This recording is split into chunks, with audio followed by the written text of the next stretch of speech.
श्रीमद् कुंज विहारणे नमः। श्री स्वामी हरिदासो विजय तीर्थराम। प्रेम वस्तुतः वाणी की वस्तु ही नहीं है, ऐसा शब्द ही नहीं है, ऐसा भाव ही नहीं है जिसकी व्याख्या भी करी जा सके। प्रेम का वर्णन वाणी से नहीं हो सकता। यह तो प्रेम का अत्यंत स्थूल बाहरी स्वरूप है। प्रेम हृदय में रहता है और प्रेमी को प्रेम में बना लेता है। भगवान श्री राम श्री जानकी जी के पास प्रेम संदेश भेजते हैं। तत्व प्रेम कर मम अरु तोरा, जानत प्रिया एकु मनु मोरा।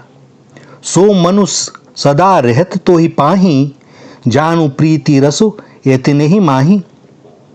तुम्हारे और मेरे प्रेम का तत्व केवल एक मेरा मन जानता है और वह मन सदा तुम्हारे पास रहता है। प्रेम में स्वार्थ के लिए कोई स्थान नहीं। जहाँ कुछ भी पाने की कामना है, वासना है, वहाँ प्रेम के पवित्र शब्द को काम ही कलंकित कर रहा है। क्योंकि प्रेम में देना ही देना है, लेने या पाने की कल्पना तक नहीं है। प्रेम सदा बढ़ता ही रहता है, क्योंकि प्रेमी कभी यह मान नहीं सकता कि मुझ में पूरा प्रेम है। वह तो सदा अपने प्रेम में त्रुटि ही देखा करता है और अनन्य भाव से प्रेमास्पद के प्रति सदा हृदय को आकृष्ट रखता है। गुण देखकर अथवा किसी अन्य आशा से किसी से जो प्रेम होता है, वह गुणों का ह्रास देखते ही अथवा आशा भंग होने की आशंका मात्र से ही घट जाता है, नष्ट हो जाता है। यह भी प्रेम नहीं है, क्योंकि यहां भी काम ही प्रेम के नाम पर राज्य कर रहा है। छिन ही चढ़े छिन उतरे, सो तो प्रेम ना होए। अघट प्रेम पिंजर बसे, प्रेम कहावे सोए। ध्वंस का कारण वर्तमान होने पर भी जो सर्वथा ध्वंस रहित है, इस प्रकार के परस्पर भाव को प्रेम कहते हैं।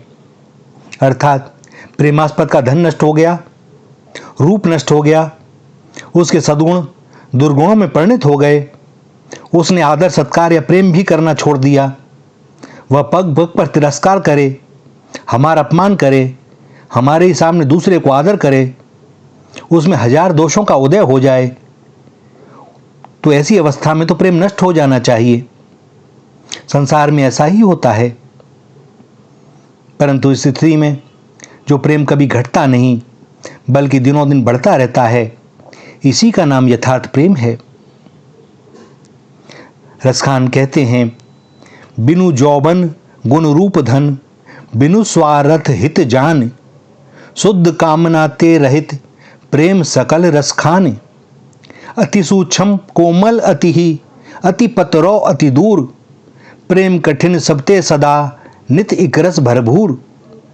रस में स्वाभाविक बिना, स्वार्थ अचल महान। सदा एक रस बढ़त नित, शुद्ध प्रेम रसखान।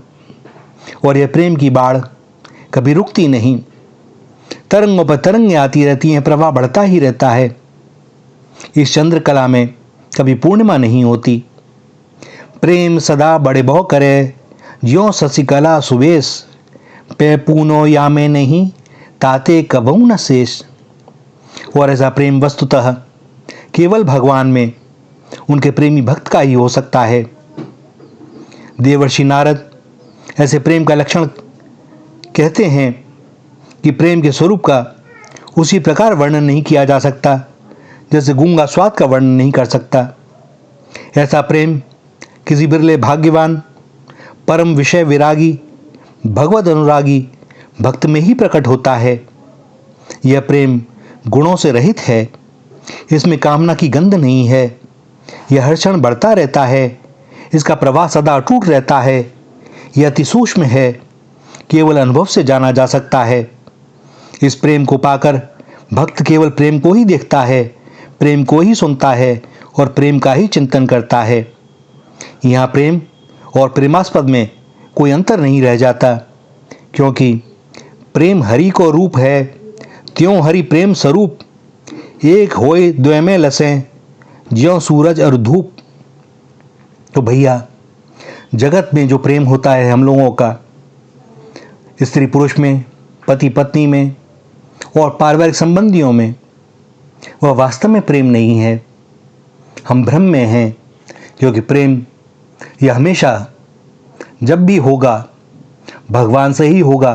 भगवान के अतिरिक्त किसी अन्य से प्रेम हो नहीं सकता। हाँ, भगवान के परिकरों से हो सकता है, रचकों से हो सकता है, संत से हो सकता है। वह किस लिए? क्योंकि वे भी उन्हीं का स्वरूप हैं, केवल इस कारण से, अन्य कोई कारण नहीं। तो जगत में जो हम कहते हैं कि हमें बड़ा प्रेम है पत्नी से, पुत्र से, इनसे उनसे, तो भैया जब किसी की मृत्यु हो जाती है हम रोने लगते हैं, और वह देह सामने है, क्यों रो रहे हैं? जिससे प्रेम था वह तो है, वह देह यहां है। उसे लोग ले जावें तो चिल्लाने लगते हैं, और ना ले जावें तो खुद ही हम थोड़ी देर बाद कहेंगे कि भैया ले जाओ, दुर्गंध आ रही है। क्यों? इसी से तो प्रेम था, अब कैसे दुर्गंध आ रही है?